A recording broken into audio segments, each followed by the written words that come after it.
Guys, magandang araw sa inyo lahat at welcome back ulit sa ating YouTube channel.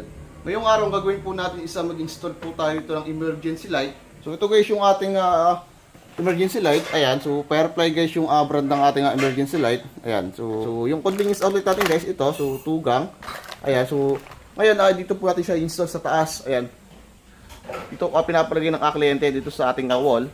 And then nagpabili na rin ako ng bracket. So iba-bracket na lang natin. Ito. So ayan, kasi meron siyang asalamin. Gusto niya nakasalamin yung ating emergency light. So papatong na lang natin siya dyan.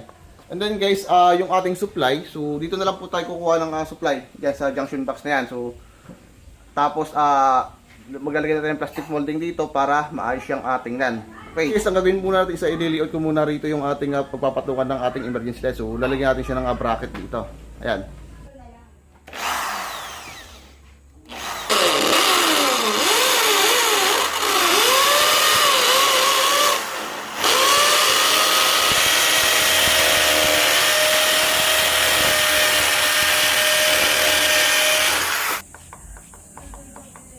Sure na yung ating bracket isa matibay.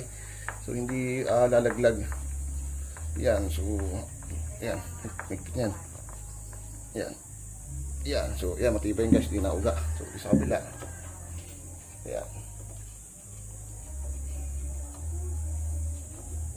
Yan. So guys, yung papatong natin itong bubog sa ibabaw. Ayan, so ito yung ating bubog. Ayan.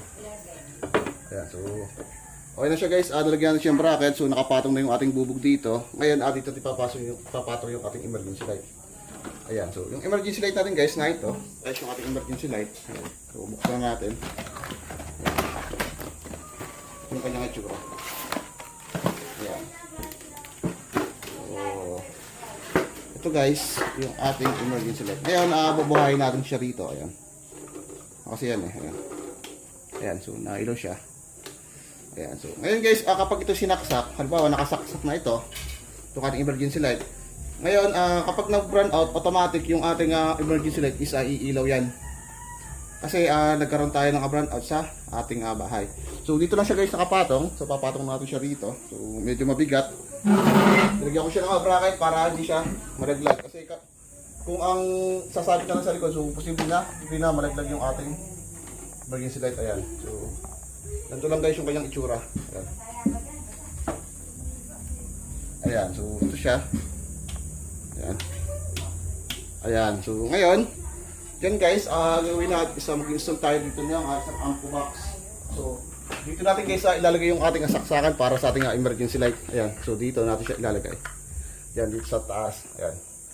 Ngayon, yung supply natin, isa dito natin kukuha sa junction box dito.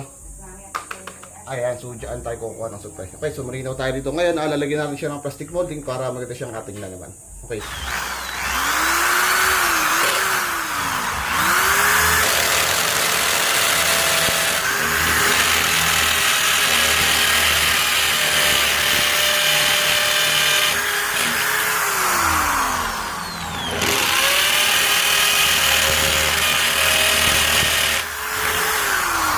So yun guys, na-install na natin yung ampo box tsaka yung ating plastic molding dito. Ayan, ngayon yung ating supply guys, dito tayo kukuha sa ating junction box dito. Yeah, so ito, tanggalin na natin yung ating screw. Guys, ayun, bago tayo kumilos, ay bababa muna natin yung ating circuit breaker. Doon. Bababa nga muna. Okay, bababa mo circuit breaker. Ayun, pinababa muna natin kasi para na rin sa ating safety. Ayan, so ito guys yung ating linya, ayan. Ayun na dito, so sukat lang tayo ng wire. Ayan, so mga ganito. Papasok natin dito. Ayan. And then dito. Ayan, so yung ating gagamitin dito guys, isa 1 gang switch na lang. Ay, 1 gang outlet na lang rather. Ayan, so okay na. So single, ano lang lagyan ito, single outlet lang guys. Kasi para lang sa ating emergency light. Okay. Ayan. Ito lang guys, ayan, so simple lang, bukan nyo lang. Ayan. So okay na yan, dito. Ating linya.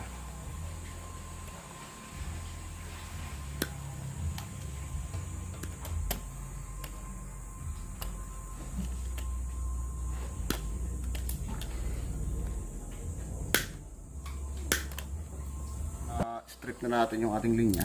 Ayan.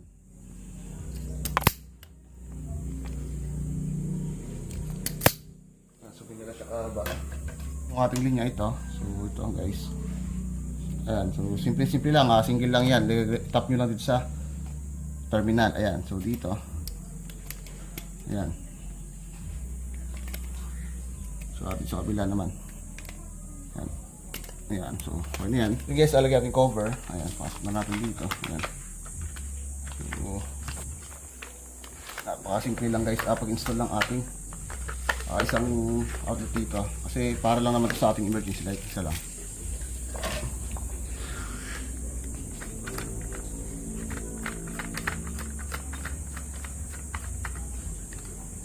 Ayan. So, napakasimple lang guys.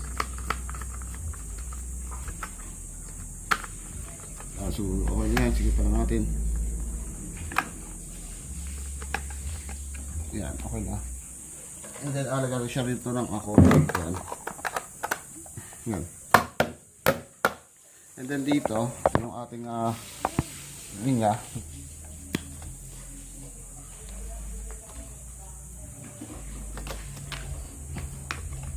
Yan.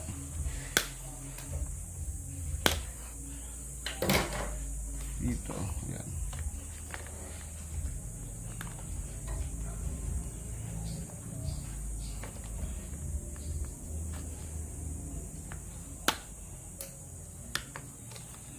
And then dito guys, lagyan mo natin siya ng atake. Yan. So,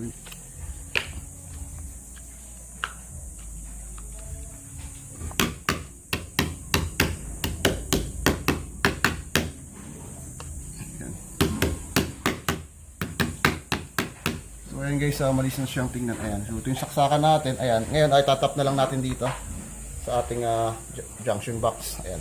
Yung ating linya rito. So, mabilis lang yan kasi kulay-kulay lang naman. Yung puti natin, ito yung ating neutral. Yung itim, ito yung ating live. Ayan. Yung itim dito. So, yung ating short top.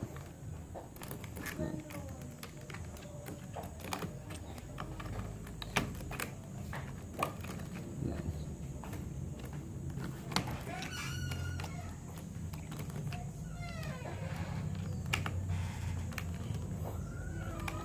Din apit TV no.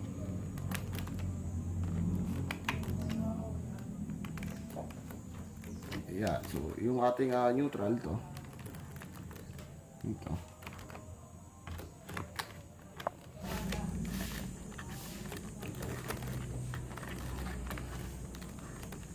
Yeah. So yung guys, okay na, so lagyan na siya ng cover na. Ayan.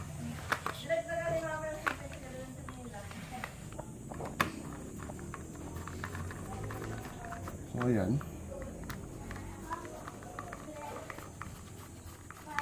So, in case okay na, na-install natin dito yung ating isang convenience outlet para sa ating emergency light.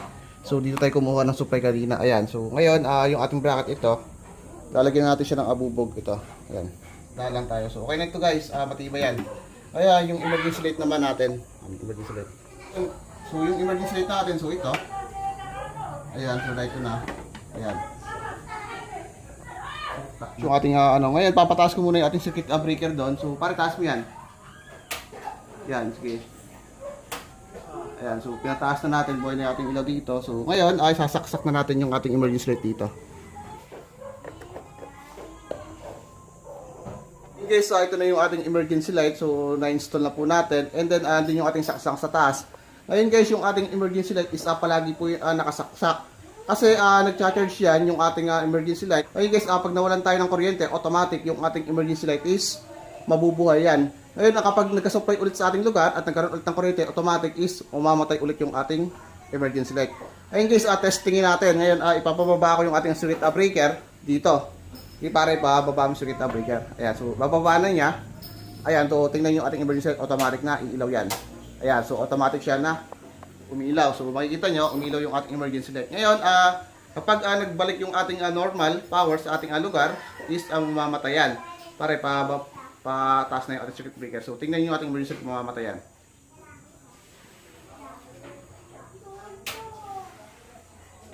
Sige. So ayan, so kung makikita nyo, namatay yung ating emergency light. So kasi ang emergency light guys, ang purpose kasi niya sa ating bahay, once na nagkaroon tayo ng brownout sa ating bahay is, yung ating emergency light is iilaw yan.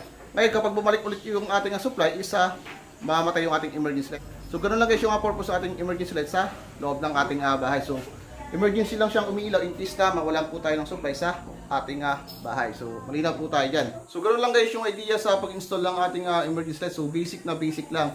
So hanggang dito lang muna guys, sana may naintindihan kayo. So sa mga di pa pala sa akin nagsusubscribe, sana guys supportahan yung channel ko. I-click notification bell para lang update sa aking bagong video. Sa mga gustong pa-shoutout, gawin nyo lang is comment yung pangalan nyo and address para sa vlog is ma-shoutout ko. Ayo. Hanggang dito na lang and see you in my next vlog. Thank you.